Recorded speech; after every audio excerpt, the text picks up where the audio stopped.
Now, the second speaker is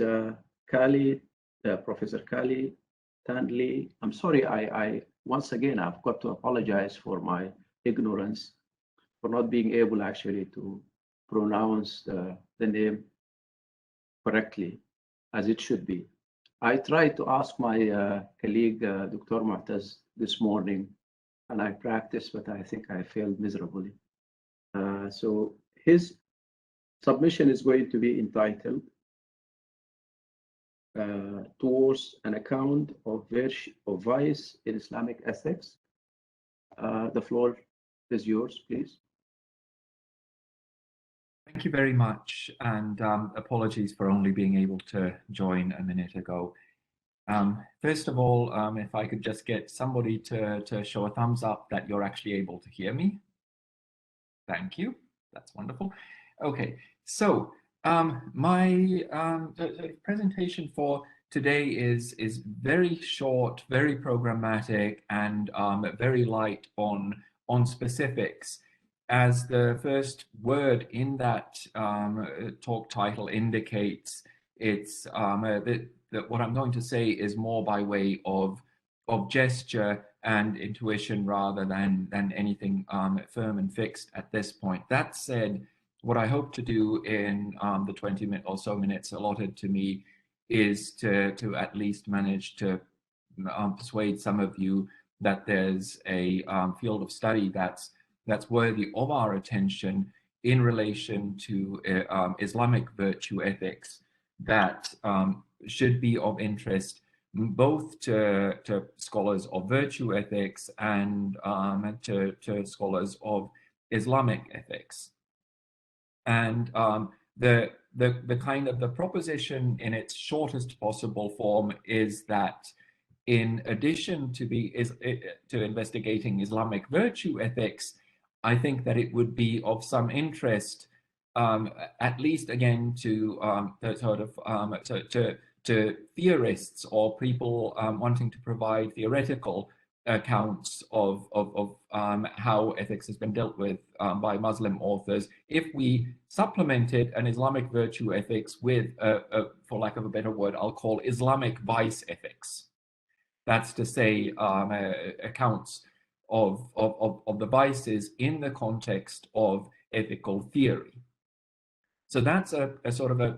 a first kind of qualification or delimitation that I'd like to put in place here. In a secondary kind of sense, and as a much broader field of study, of course, I think that there should be a lot more attention paid to the study of the various vices within Islamic texts, of accounts of individual vices and so on, and of course those accounts looking at sort of how individual vices are treated often are the best place to be looking for sort of then an inkling of what kind of theory, if any,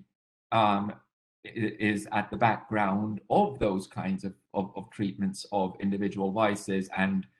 I should say, of course, in the therapeutic sense of how those vices are then to be treated.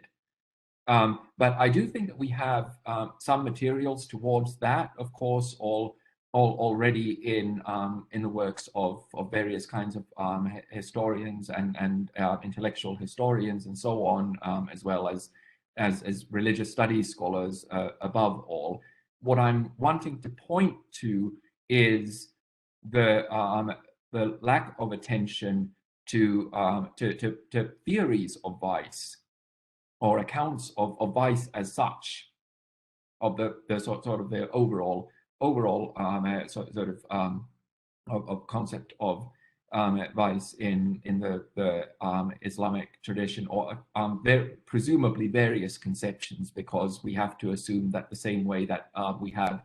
varying accounts of what virtue is and how virtue is cultivated in the general sense, we would have similarly differing understandings of vice. Now, the gap towards which I'm pointing is by no means unique to the treatment of virtue ethics in Islam. In fact, it's something that we once you kind of notice it in terms of virtue ethics in the various kind of world traditions, it's kind of glaring. You can't help but notice that accounts of vice, and really of the vices, are nowhere near as prevalent as accounts of virtue and of the virtues for any of the world's traditions, whether ancient or current, or any of the sort of the trajectories that take you from one to the other. Nor do we have a great amount of theoretical work on vice, even in contemporary philosophical reflection. The point was made to me by, this is not a point that I've made, it's a point that was made to me by Julia Annas, the renowned historian of ancient ethics, ancient Greek ethics, on a visit that she made to my current home institution of New York University, Abu Dhabi, some years ago. And in fact, Annas is one of the relatively few scholars who've been active in developing a sort of an account of vice in at least one field, which is again looking at what an Aristotelian account of vice is, or a neo-Aristotelian account of vice would look like. So just to give an indication of sort of why this would be interesting or important, and then to lead to the issue of where this would the question would take us in terms of Islamic materials. Of course, I fully assume that if somebody hasn't already in the first hour of this conference talked about the amazing kind of blossoming or flourishing of virtue ethics over the last 40, 50 years in academia, then that topic will come up. And again, the way in which the study of virtue ethics has taken hold as, so to speak, the third stream alongside consequentialism and deontology in the sort of the way that the basic ways in which the work is divided up in a lot of contemporary ethical reflection, and also then in identifying materials in the in sources in the world's philosophical and sometimes religious traditions. And one of the sort of interesting feedback loops that seems to be happening to me in the study of virtue ethics is that, at least to a certain degree, the study again of those philosophical traditions globally and their internal workings is having an impact, at least some degree of impact, on how the contemporary field of study is being conceived and reconceived. So to take a sort of a quick kind of instance is that the study again of, let's say, the different forms of ancient Greek and Roman ethics, Aristotelianism, Stoicism, Epicureanism, and the rest,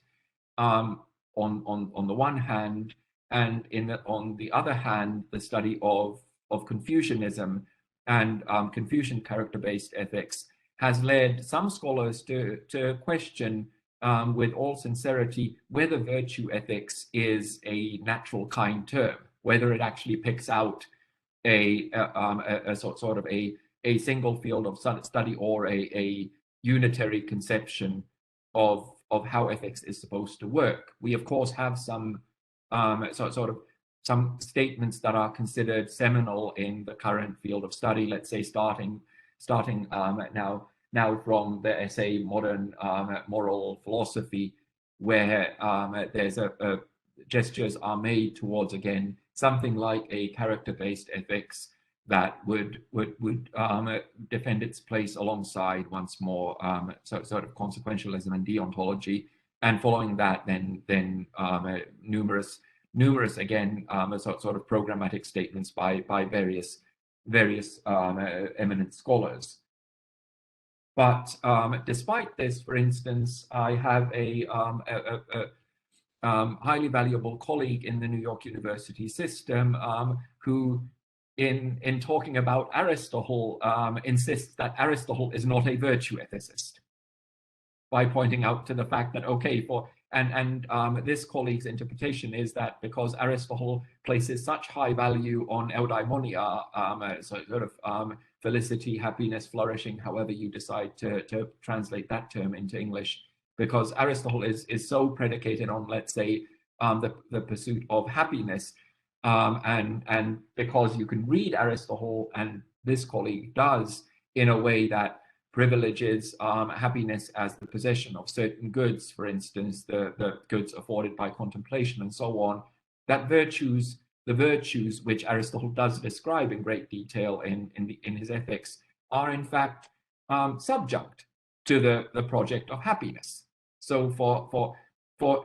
this colleague of mine, Aristotle is in fact a hedonist, and as such a consequentialist, albeit of a very specific kind. And the virtues are merely a means towards that end, not something to be cultivated for their own sake. Okay. Similarly, there's a conversation among scholars of Confucianism, in as much as I can understand it, about whether virtue is really the term that is best used for talking about character-based ethics in cultivation of sort of character in a Confucian context. Okay, so there's a way in which the historical materials, in their multiplicity, especially in regards to their multiplicity, can give us insight into whether the way that we employ concepts is unproblematic or as straightforward as we take it to be in the present day context, whether we are actually papering over important differences in different ways to conceive of even the questions that we're asking philosophically, never mind the answers that we're hoping to get out of those questions. But now, if we take then that observation and bring it then to a consideration of vice, it's evident to me that, again, that we do not have much by way of materials in contemporary philosophy even to compare to. There are a couple of people who come from the side of let's say, theology, or I'd almost say theology, and mostly Christian theology, of people who've been looking at certain moral vices in the context of an overall religious anthropology. So let's say there's a book called Reasonably Vicious. The name of the author right now escapes me, which was incredibly interesting in this regard. And then Kevin Tempe, together with a colleague, edited a sort of an anthology on virtues and vices, which at least for once actually presented some reflections on particular Christian vices in a philosophical context, and in the context of Latin medieval philosophy. So some of the better materials, I won't say best, but better materials that we currently have for conjoining contemporary philosophical reflection on the virtues with a reflection on similarly philosophical reflection on the vices, seems to be arising from a theological context. But otherwise, I would almost point to questions that have been raised in the field of virtue epistemology. That's to say, the way in which character-based ethics has been now applied in the context of theories of knowledge, where we do have talk in addition to epistemological virtues, epistemic virtues. We see a discussion, and a pretty robust one, of epistemic vices as well. So hastiness to judgment, and sort of various kinds of biases and so on can be reinscribed in sort of virtue ethics terms to describe various kinds of epistemic vices. And from there, I'd like to, in the remainder of my presentation, then to point out that if we now shift our attention specifically to Islamic ethics and the incredibly rich materials that we have in the Islamic tradition, we find ample material for reflecting philosophically on how we should conceive of the vices, which in turn leads us to question the exact way in which we conceive of the virtues. And let me just go through a couple of examples to give you a flavor of this. And then in the question and answer period, I'd be really interested to hear further examples from you, questions, comments, and also challenges that you would put to any of these. So to begin with, the question about whether where the vices originate, whether they originate in, so to speak, in a character that is crooked in the first place and oriented towards false goods, or whether it's which is to say that somebody, for whatever reason, and the stories for why this should happen will diverge. Somebody takes it upon themselves to appreciate something that is truly bad for them, so to speak, or whether what instead happens is that somebody develops an excessive attachment to something that would be a true good if taken more in moderation. That would be a dividing line where I see Muslim authors as diverging in their treatment. And of course, this tells you something about the anthropology and the theology behind these kinds of diverging viewpoints. So somebody who affirms the goodness of all divine creation would presumably be on the lines of saying that, okay, that vice is fostered by an excessive attachment to goods that would be true goods if they were taken in a more attenuated manner, whereas potentially a more otherworld-directed thinker would be more directed towards saying that a vice is rooted in an attachment to things that will that are not true goods at all, that in fact are sort of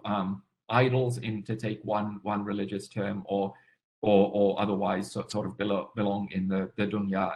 in some sort of way that is where that term of this world or the present world attains a truly negative connotation. Okay, the very way that I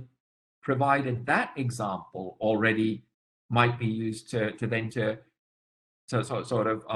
take us to the next question, which is that somebody who held fast to the notion of virtue ethics being about the cultivation of character and not, again, subject to something else. In other words, who was wanting to put some distance between virtue ethics, strictly speaking, and eudaimonism, a sort of a view where the virtues might be in some ways a helpmeet towards some states of sort of happiness in terms of enjoyment of various kinds of pleasures and so on, might say, well, aren't you now already making the mistake of sort of taking us away from true virtue ethics and instead into some form of sophisticated hedonism or something like that? So let's take us then to true virtue ethics as one where we're talking about cultivation of character for its own sake, or the development of dispositions. Is it then the case that if somebody is developing the wrong dispositions, is that to what extent is that a cognitive judgment? Is it are we dealing with some kind of mistaken estimation of what is going on here? To take this back to Julia Annas again, who interprets Aristotelian virtue in terms of skill. She talks about intelligent virtue. Is it the case that somebody who is vicious is in a sense trying at the right thing but missing the mark, doing things badly? as opposed to doing things well in the prudential sense? Or is it the case that the person who is cultivating vices is cultivating dispositions that are just alien to a virtuous person? Is the vicious person and vicious person engaged in different projects of coming up with a different sort of person? And again, I think that we will find materials in the Islamic tradition to point towards either one of those alternatives. So there's an example that I can think of that unfortunately I have on my screen, but I'm not able to reproduce for you right now, since Share does not seem to be working. In the book on disciplining the soul in Ghazali's Ihya, Ghazali speaks of the sort of the thieves and robbers who when under the whip or on the cross will boast of their ability to withstand pain, withstand punishment, and they take great delight in their ability to be taking punishment and withstanding that pain without complaint or without cracking under pressure. And so they've clearly identified what they regard as vices, as virtues, excuse me. The robbers and thieves who are being punished collectively, they regard what they're doing as virtues. But clearly, for the society at large, though, that looks like a particularly perverse kind of indication of what's going on there. And so those kinds of questions start multiplying. Finally, I point to the fact that, of course, that the underlying kind of analysis in many Muslim texts, in many Islamic texts of correct conduct as having to do with subjecting yourself to the will of God and obedience and so on, and of sin as being disobedience, brings up a really interesting kind of intersection between then virtue ethics and deontology or duty ethics, which I think could very profitably be explored, and to be and it would be through that then possible to be looking at sort of ways in which again a specifically Islamic kind of approach to the notion of vice as somebody cultivating a character of disobedience of one way or the other that would apply itself, be applied across multiple different domains of being disobedient in this, that, and the other kind of respect. I think would be something that could be really interesting to be exploring. With that, I don't want to overstep the limits of my time allotment. I think we're in some way, if I'm not mistaken, kind of ahead of the official schedule, but I've nonetheless taken up my 20 minutes or more. And so I'd like at this point then to hand this over to the next part of this session. I thank you for your attention, and I can assure you that I will be exploring Islamic theories of the vices through these examples in the future. I look forward to the conversation. Thank you. Thank you very much, Professor. That was very, very clear. I guess you made your points very clear to us. And then we